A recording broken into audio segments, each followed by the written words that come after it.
Now next is the assessment of the adequacy of the chest compression, है ना। आप कैसे असेस करोगे कि आपने एडिक्वेट चेस्ट कंप्रेशन दिया है कि नहीं। सो अगर आप हॉस्पिटल सेटिंग में हैं, सो सिस्टोलिक जो ब्लड प्रेशर है, ठीक है, that is 60 to 80 mm of Hg होना चाहिए, और जो डायस्टोलिक ब्लड प्रेशर है that is more than 40 mm of Hg। And जो जो आपका कार्डियक आउटपुट आना है दैट इज़ द 30% आपका नॉर्मल कार्डियक आउटपुट जो है वहाँ पर से आना है, ठीक है। So this is for the assessment of the adequacy of the chest compression. So अगर हम हॉस्पिटल सेटिंग में हैं तो बीपी मॉनिटर करके अगर आपका इतना वैल्यूस आ रहा है दैट मीन्स आपने इफेक्टिव चेस्ट कंप्रेशन दिया हुआ है, ठीक है। Now next, problems and complications of chest compression. So क्या प्रॉब्लम्स है जो अराइज हो सकती है जब हम चेस्ट कंप्रेशन दे रहे हैं। सो रिब फ्रैक्चर हो सकता है, fracture of the sternum, rib का सेपरेशन हो सकता है, न्यूमोथोरैक्स डेवलप हो सकता है ना, जो प्लूरा है उसमें एयर जा सकता है डैमेज के कारण। हीमोथोरैक्स, इंटरनल ब्लड वेसल्स अगर ब्लीड होने लग गई रप्चर होकर के, सो वो प्लूरल स्पेस में ब्लड का कलेक्शन करने लगेंगे। लंग कंट्यूशन डेवलप हो सकता है, लीवर लैसरेशन हो सकता है ना, फैट एम्बोलिज्म डेवलप हो सकता है। और अगर इन्फेक्शन वहाँ से एंटर कर दिया तो आपका HIV हेपेटाइटिस का होने के भी चांसेस क्या हो सकते हैं, बढ़ सकते हैं। अगर इंजरी साइट है वहाँ से ऑर्गेनिज्म एसेस कर पा रहा है तब, है ना। नाउ इन्फेक्शंस होने के चांसेस क्या है यहाँ पे बढ़ जाते हैं। So these are the complication of chest compression and manage accordingly but continuous CPR। So हमको अकॉर्डिंगली मैनेज तो करना है बट CPR को स्टॉप हमको नहीं करना है। So this all is about the compression. Now next is about the airway.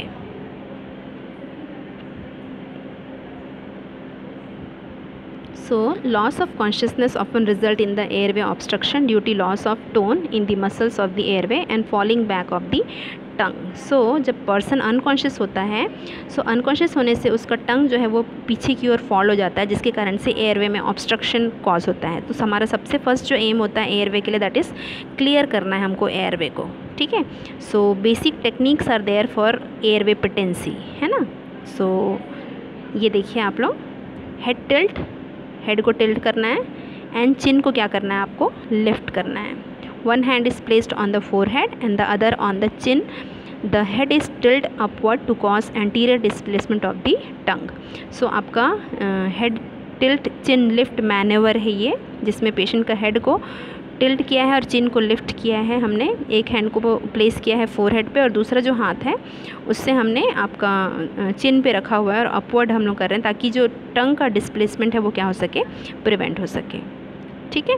Now this method is the jaw thrust. तो ये जो है आपके नॉर्मल पेशेंट्स में हम लोग करते हैं। और ये वाला जो पर्सन, ये जो जॉ थ्रस्ट मैनेवर है ये देख रहे होंगे आप लोग, है ना, जिसमें दोनों हैंड्स को पेशेंट के जॉ, थंब जो है हमारा रेस्क्यूअर का जो थंब है वो पेशेंट के जॉ बोन पे है ना। और उससे हम लोग क्या कर रहे हैं, जो चिन है, माउथ को क्या कर रहे हैं, ओपन कर रहे हैं। सो जो जॉ थ्रस्ट होता है बेटा वो एग्जैक्टली उन पेशेंट्स के लिए होता है जिनको स्पाइनल कॉर्ड इंजरी हुई है। हेड टिल्ट चिन लिफ्ट करेंगे तो मे बी हो सकता है कि स्पाइनल कॉर्ड को नेक मोड़ने के कारण और इंजरी हो जाए, बट जो जॉ थ्रस्ट होता है उसमें एग्जैक्टली आपका सिर्फ हेड का मूवमेंट होता है, स्पाइनल कॉर्ड का मूवमेंट नहीं होता और इससे स्पाइनल कॉर्ड इंजरी फर्दर और नहीं होता है। सो अगर स्पाइनल कॉर्ड में इंजरी है सो जॉ थ्रस्ट मैनेवर हम लोग क्या करते हैं, यूज़ करते हैं। Now finger sweep is there. So sweep out foreign body in the mouth by index finger in unconscious patients only. This is not advised in a conscious or convulsing patient. So आपका कोई foreign body अगर है, finger sweep के through उसको क्या करना है, आपको माउथ से बाहर निकालना है इंडेक्स फिंगर के थ्रू। बट सिर्फ अनकॉन्शियस पेशेंट में, कॉन्शियस या फिर कन्वल्शन वाले पेशेंट में हमको ये काम नहीं करना है। Now next is the Heimlich manoeuvre, है ना। So Heimlich manoeuvre simple manoeuvre है। If the patient is conscious और the foreign body can not be removed by a finger sweep, it is done while the patient is standing up और lying down. This is a subdiaphragmatic abdominal thrust that elevates the diaphragm, expelling a blast of air from the lung that displaces the foreign body. In infants, this can be done by a series of blow on the back and the chest thrust. So देखिए, अगर patient का airway में कुछ चीज़ block हो गया है और airway अगर ब्लॉक हो गया है so person is unable to breathe, है ना। सो पर्सन को आपको स्टैंडिंग में खड़ा कराना है जब फिंगर स्विप जो है हमारा यूज़ नहीं हो रहा है, काम नहीं आ रहा है, उस समय की बात है। सो आपका देखिए फर्स्ट जो डायग्राम दिया है that is the abdominal thrust, है ना। Attempted needed to clear the victim's airway. So आपका जब हम लोग अब्डोमिनल थ्रस्ट जब देते हैं सो उसमें क्या होता है, आपका पेशेंट को अब्डोमेन में प्रेशर कंप्रेस करना है। सो आपका जो डायफ्राम है वो आपका प्रेस होता है, और वो अगर कोई फॉरेन बॉडी है तो वो फोर्सफुली क्या होता है, एक्सप्रेस होकर के बाहर आ जाता है। ये एक मेथड है। और दूसरा, या तो पेशेंट को आपको स्टैंडिंग में रखना है, स्टैंडिंग होगा या लाइंग डाउन होगा।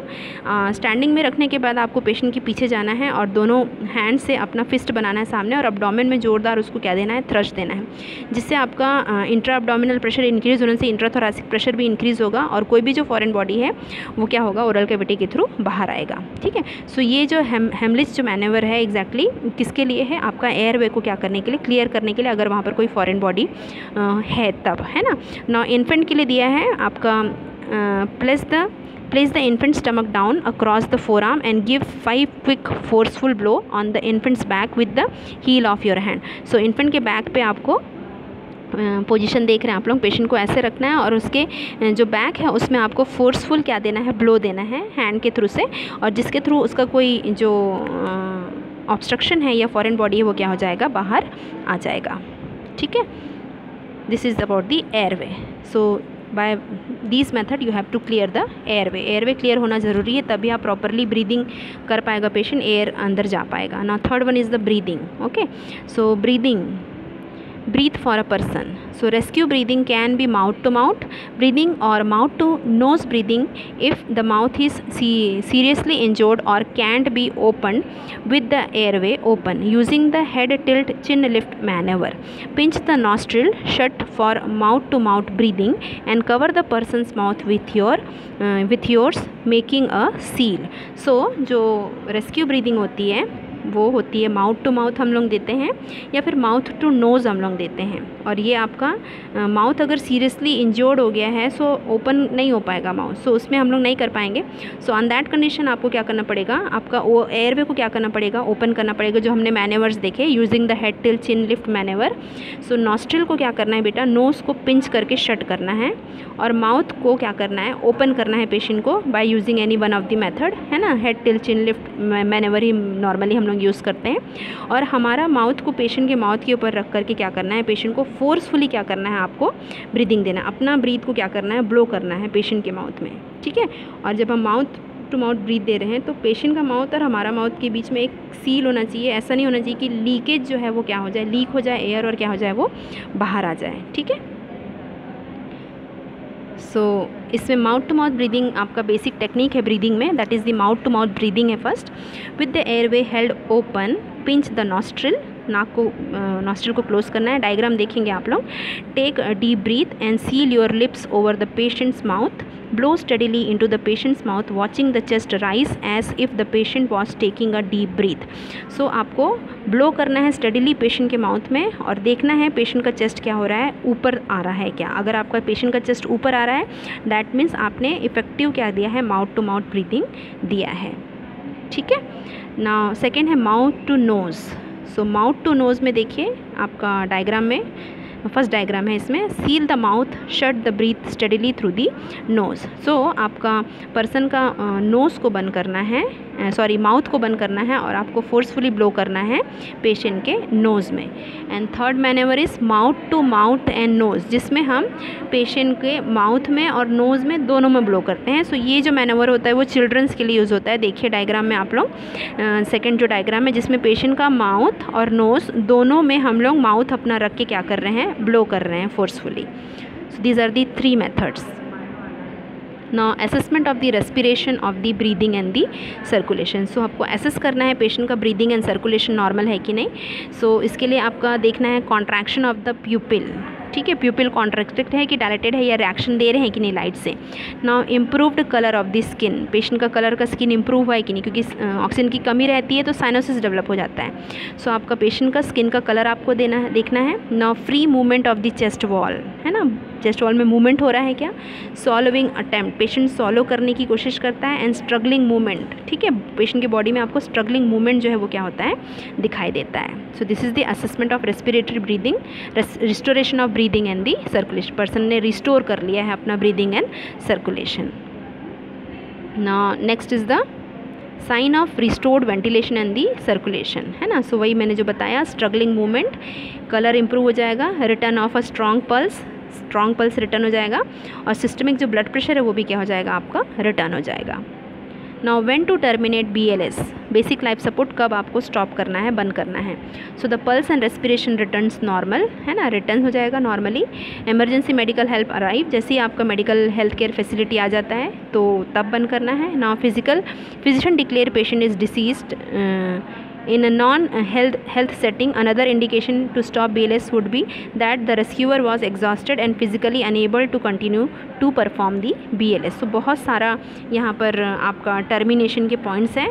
पेशेंट का पल्स रेस्पिरेशन नॉर्मल हो जाता है तब बंद करना है, एमरजेंसी मेडिकल फैसिलिटी आ जाती है तब बंद करना है, फिजिशियन ये डिक्लेयर कर देता है कि पेशेंट को अब नहीं बचा पाएंगे, ज़बरदस्ती आपको इसको BSL देने की ज़रूरत नहीं है, तब आप BLS क्या करेंगे, स्टॉप करेंगे। और आपका नॉन हेल्थ सेटिंग अगर है, जब हम लोग ऐसी एरिया में जहाँ पर कोई हेल्थ फैसिलिटी नहीं है, ऑन द रोड है हम लोग, है ना, सो उस जगह पे जब आप BLS दे रहे हैं और BLS दे के आप एग्जॉस्टेड हो गए हैं, अकेले हैं, रेस्क्यूअर सिंगल रेस्क्यूअर हैं, और आप BLS दे के एग्जॉस्ट हो चुके हैं और you are unable to perform the CPR, है ना, आपका BLS आप नहीं दे पा रहे हैं, खुद एग्जॉस्ट हो गए, आप नहीं कर सक रहे हैं, उस टाइम पे आप क्या कर सकते हैं, BLS को स्टॉप कर सकते हैं। ठीक है, so this is the how when to terminate the BLS। Okay, now next this all about the BLS, basic life support. Now हम लोग सेकेंड फेज़ के बारे में पढ़ेंगे, that is the advance life support.